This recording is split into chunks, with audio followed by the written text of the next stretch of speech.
Good morning, lovely people.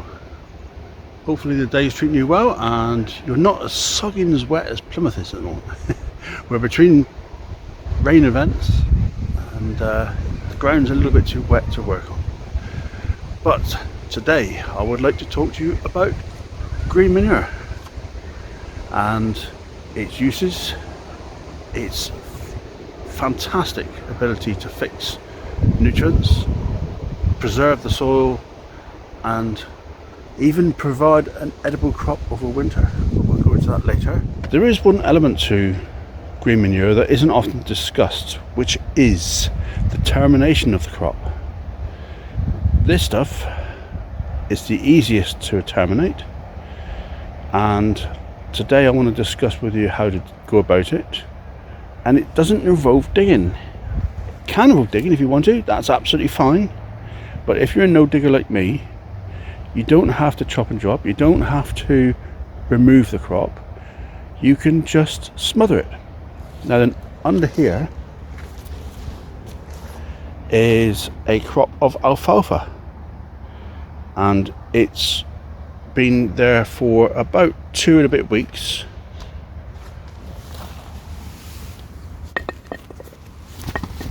And there it is. It's well on the way to being decomposed just by denying it light. Now I've used very old wool carpet, but you can use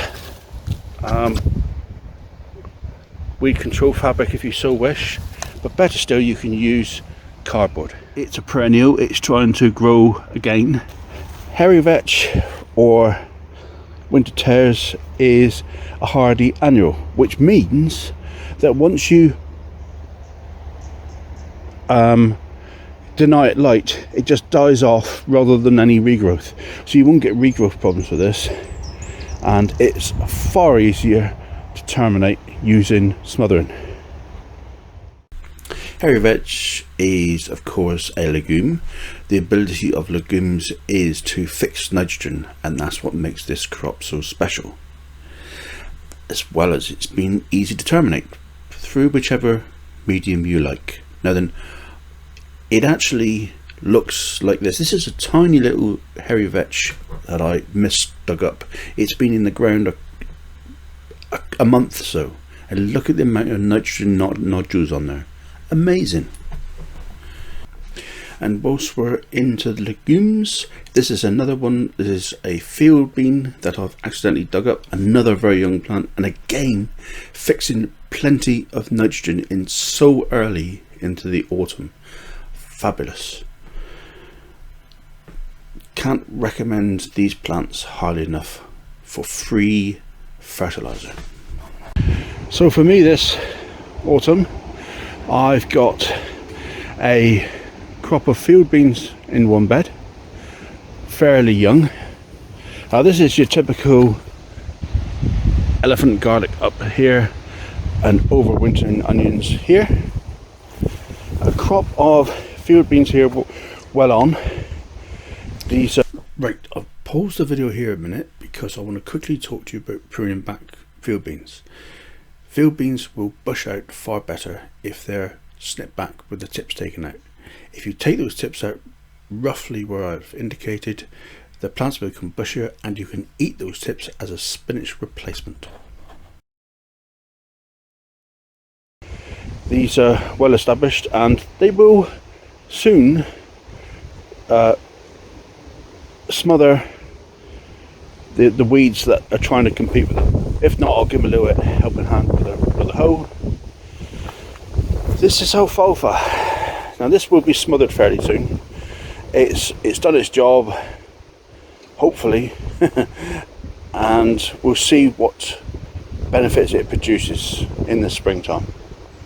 I'm not too convinced of alfalfa as yet. I'll just see if I can get a plant up. So there's the roots, but I really see a total absence of nitrogen nodules. I really don't see them doing as well as tares. Remember, these are supposed to be a nitrogen fixing crop, so I don't know, I'm not at all convinced by alfalfa. The proof will come next year with the crop that goes in here. Not quite sure what's going in yet. I think it's brassicas. Yeah, maybe brassicas going in here, or maybe not, I don't know. This is a clip from earlier this year where I was removing a crop of field beans. There's a lot more foliage to get through with field beans, and you notice how low down I'm chopping them. I think that's necessary so that it stops regrowth. Otherwise they do regrow from the basal shoots very easy. With this much foliage, there's plenty of mass to be got rid of. The worms will love you for just smothering as well, but it's your choice whether you remove and take them to the compost heap, dig them in if that's your bag. Whatever your choice, they're nothing but a great addition. You can smother. I did smother these. I had them under cover for about 3 weeks, but they didn't all go by then, and I removed the remainder to the compost heap. So I did a basically half and half. Anything you remove is removing a little bit of fertility from the bed, but nothing too major. At this point, I just want to introduce the cabbage crop that were planted into that ground that you saw me chopping the field beans down. This is the sort of brilliant crop you can actually get. Now, these aren't finished yet. They were harvested when they were football size, to give you an idea. No compost on this plot in this current calendar year. The only fertility they had applied was the fertility given by the field beans. Absolutely amazing. Look at the spacings between those as well. The recommendation is 18 inches. These are 12 inches apart, and they produced fantastically.